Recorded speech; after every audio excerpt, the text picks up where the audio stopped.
मी रेश्मा साळुंखे. गावाकडच्या बातम्यांमध्ये आपल्या सगळ्यांचं स्वागत. आता दिवसभरातल्या महत्त्वाच्या घडामोडींचा घेऊयात वेगवान आढावा. औरंगाबाद इथं उच्च न्यायालयाजवळ विद्यानगर भागात एका परिवाराला बेदम मारहाण करतानाचा व्हिडिओ व्हायरल झाला होता. एका महिलेला रस्त्यावरती पाडून अमानुष मारहाण करण्यात आली होती. या मारहाणी प्रकरणी मुंबईतील चेंबूर पोलीस ठाण्याचा PSI अमोल चव्हाण याच्यावरती अपहरणाचा गुन्हा आता दाखल करण्यात आलाय. अमोल चव्हाण याच्यासह 3 जणांना अटक करण्यात आली आहे. पुण्यातील बिबवेवाडी इथं ठेकेदारानं नुकत्याच बांधलेल्या डांबरी रस्त्याला भलं मोठं भगदाड पडलंय. या ठिकाणी जणू खड्डाच पडलाय. या निकृष्ट कामाचा निषेध म्हणून मनसैनिकांनी खड्ड्यात बसून घोषणा देत आंदोलन केलं. वंचित बहुजन आघाडीचे नवनियुक्त खासदार इम्तियाज जलील यांच्या अभिनंदनाच्या प्रस्तावावरून औरंगाबाद महापालिकेत चांगलाच वाद रंगला. महापालिकेच्या सर्वसाधारण सभेत खासदार इम्तियाज जलील यांच्या अभिनंदनाचा प्रस्ताव ठेवण्यात आला. त्याला शिवसेनेचे महापौर नंदकुमार घोडेले यांनी विरोध केला. त्यावरून प्रचंड गोंधळ झाला. यावेळी शिवसेनेच्या नगरसेवकांकडून राजदंड पळवण्याचाही प्रयत्न करण्यात आला.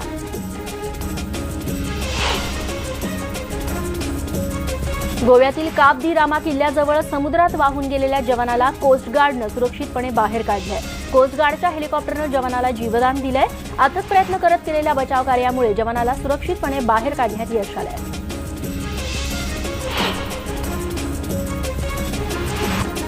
चंद्रपूरमधल्या ताडोबा अभयारण्यात माया वाघिणीच्या बछड्यांसोबत सुरू असलेल्या लीला पर्यटकांनी बघितल्या. पर्यटन समाप्तीच्या वाटेवरती असताना सुकलेले पाणवठे, शुष्क झालेलं जंगल पर्यटकांच्या पथ्यावरती पडलंय. कारण माया आणि तिच्या बछड्यांमधला लटका राग, लाड, डौलदार चाल आणि राजशाही ऐट पर्यटकांना याची देही याची डोळा बघायला मिळाली.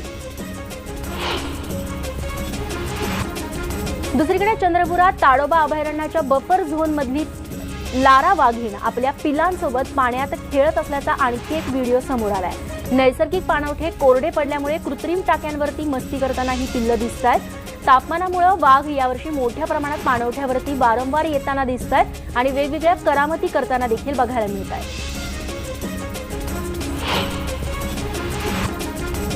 डोंबिवलीच्या खिडकाळी तलावात अचानकपणे अनेक माशांचा मृत्यू झालाय. काल सकाळपासून माशांचा मृत्यू व्हायला सुरुवात झाली. यात शेकडो मासे नेमके कशामुळे मृत्युमुखी पडलेत याचं कारण अद्याप अस्पष्ट आहे. ठाणे महापालिकेकडून या प्रकाराकडे दुर्लक्ष करण्यात येत असल्याची तक्रार स्थानिक नगरसेवक बाबाजी पाटील यांनी केली आहे. जालना जिल्ह्यातील अंबड शहरामध्ये राहणाऱ्या एका व्यापाऱ्याचं घर फोडून चोरट्यांनी 6 लाखांचा ऐवज लंपास केलाय. हा व्यापारी आपल्या कुटुंबियांसोबत लग्नासाठी गावी गेला होता. त्यामुळे चोरट्यांनी संधी साधली. या चोरीत घरातील सोन्या चांदीच्या दागिन्यांसह 6 लाखांचा मुद्देमाल चोरीला गेलाय. दरम्यान या चोरीच्या घटनेमुळे परिसरात घबराट पसरली आहे.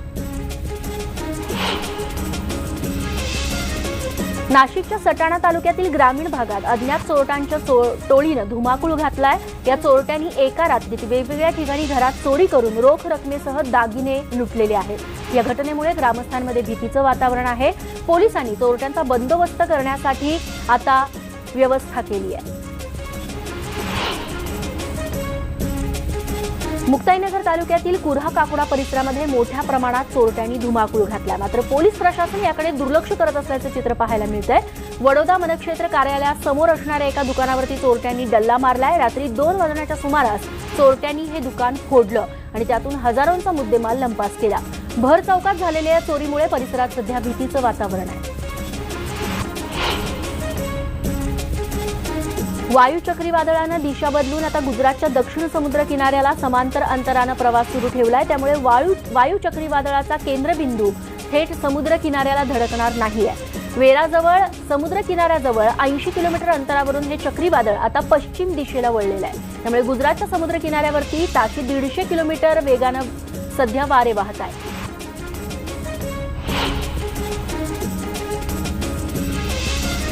वायू चक्रीवादळामुळे गुजरातच्या समुद्र किनाऱ्यांवरती सध्या जोरदार वारे वाहत आहेत. काही ठिकाणी पाणी गावात शिरू लागलंय. खबरदारीचा उपाय म्हणून लोकांना सुरक्षित स्थळी आधीच स्थलांतरित करण्यात आलं होतं, पण तरीही लोक जायला तयार नाहीयेत. त्यामुळे त्यांना जबरदस्तीनं न्यावं लागतंय.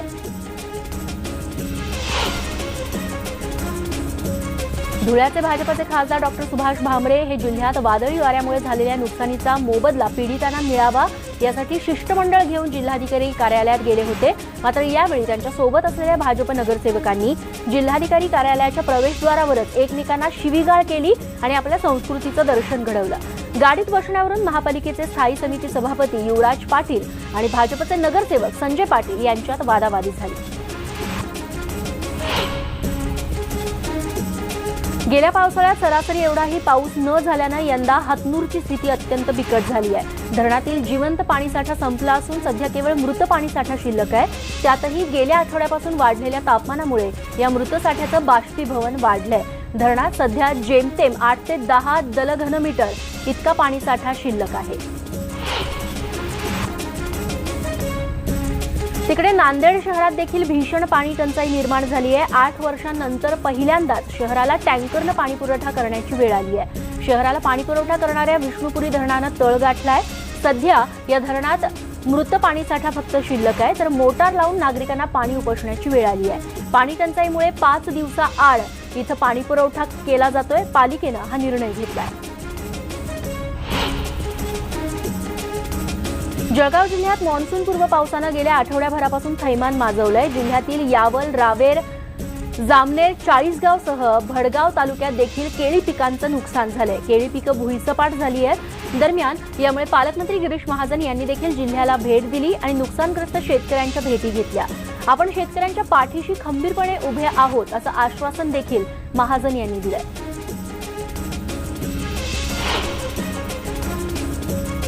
लातूर शहरासह जिल्ह्यातल्या औसा तालुक्यात मान्सूनपूर्व पावसानं हजेरी लावली. वादळी वाऱ्यासह इथं पावसाला सुरुवात झाली. दिवसभराच्या उकाड्यानंतर वातावरणात त्यामुळे काहीसा गारवा निर्माण झाला. तर लातूर शहरात देखील अनेक भागात वीज गायब झाल्याचं चित्र बघायला मिळालं.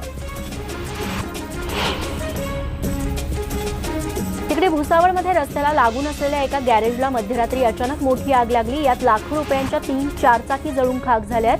अचानक लागलेल्या या आगीमध्ये गॅरेजचं शेड आणि इतर सामानाचीही होळी झाली आहे. दरम्यान या आगीमुळे मोठं नुकसान झालंय आणि ग्राहकांना नाहक मनस्तापही सहन करावा लागतोय.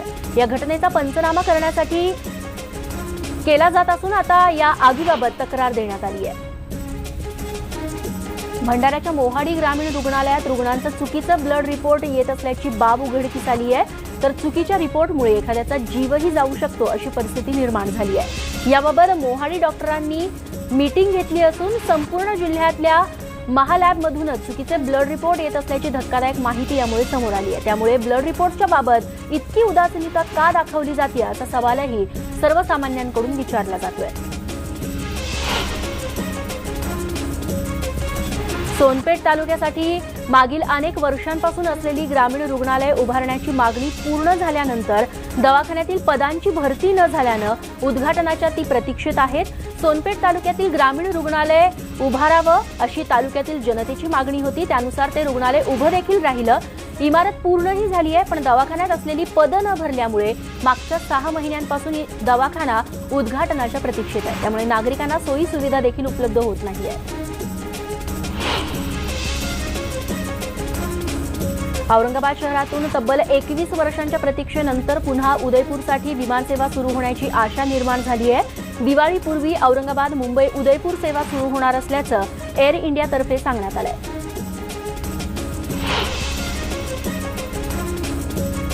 राष्ट्रवादी काँग्रेसचे खासदार उदयनराजे भोसले यांनी शरद पवारांना नाव न घेता टोला लगावलाय. जमिनी लाटण्यासाठी लोकांना पाण्यापासून दूर ठेवल्याचं विधान उदयनराजे भोसले यांनी केलंय. त्यामुळे पाण्याच्या मुद्द्यावरून त्यांनी पवारांना लक्ष केल्याचं बोललं जात आहे. बीडमधील जमीन खरेदी प्रकरणात औरंगाबाद खंडपीठानं धनंजय मुंडेंवरती गुन्हा दाखल करण्याचे आदेश दिले होते. त्या निर्णयाविरोधात आता धनंजय मुंडे यांनी सर्वोच्च न्यायालयात याचिका दाखल केली आहे. मुंडेंच्या याचिकेवरती उद्या सुनावणी होणार आहे.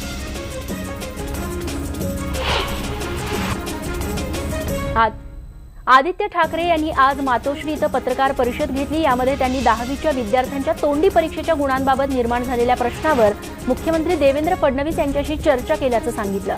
आपली सकारात्मक चर्चा झाली असून या चर्चेअंती पुढच्या वर्षापासून विद्यार्थ्यांना तोंडी परीक्षेचे गुण मिळतील असा निर्णय झाल्याचंही आदित्य यांनी पत्रकारांशी बोलताना सांगितलं.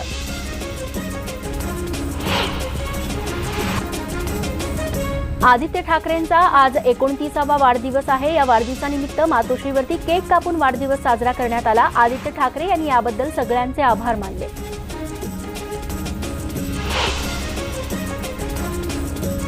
आदित्य ठाकरे यांना वाढदिवसानिमित्त शिवसेनेच्या पदाधिकाऱ्यांकडून भेटी देण्यात आल्या, त्यांचा सत्कार करण्यात आला। पदाधिकाऱ्यांनी आदित्य ठाकरेंना वाढदिवसाच्या शुभेच्छाही दिल्या।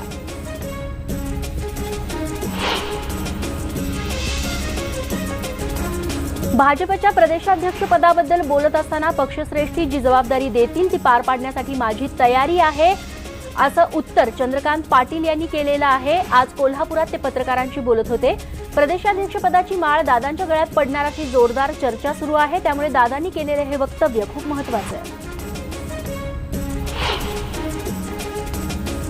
राज्य सरकारच्या जलसंपदा विभागानं दिलेल्या नीरा डाव्या कालव्याच्या निर्णयाविरोधात न्यायालयात जाणार असल्याचा इशारा इंदापूरचे आमदार दत्तात्रय भरणे यांनी दिलाय। तर या निर्णयाच्या विरोधात मोठं जनआंदोलन उभं करणार असल्याचं देखील राष्ट्रवादी काँग्रेसचे नेते दत्ता भरणे यांनी सांगितलंय।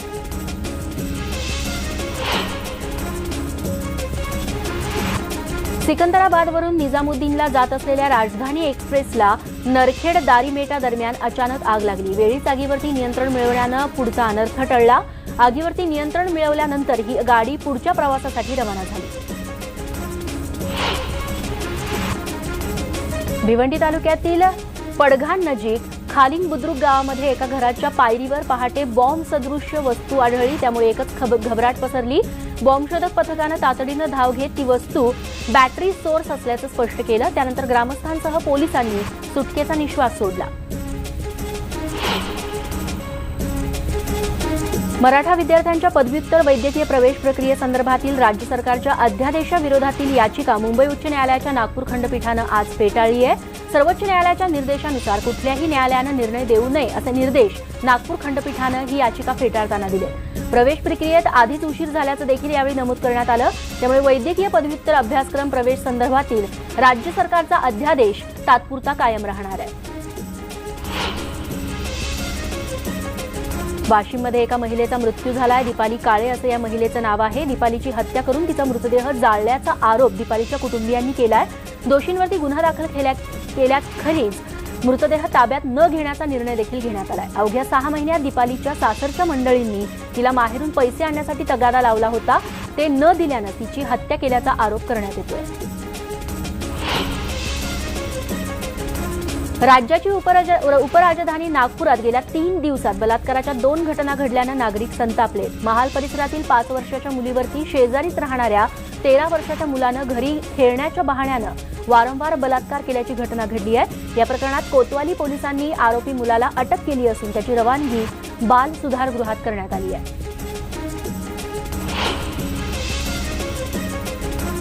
न्यायमूर्ती गवई यांचा अमरावती जिल्हा वकील संघाच्या वतीनं सर्वोच्च न्यायमूर्तीपदी नियुक्ती झाल्याबद्दल नागरी सत्कार करण्यात आला। यावेळी मी डॉक्टर आंबेडकर यांना अभिप्रेत असलेली सामाजिक न्यायाची भूमिका घेऊन न्याय देण्याचं काम केलं आणि करत राहीन असं ते म्हणाले।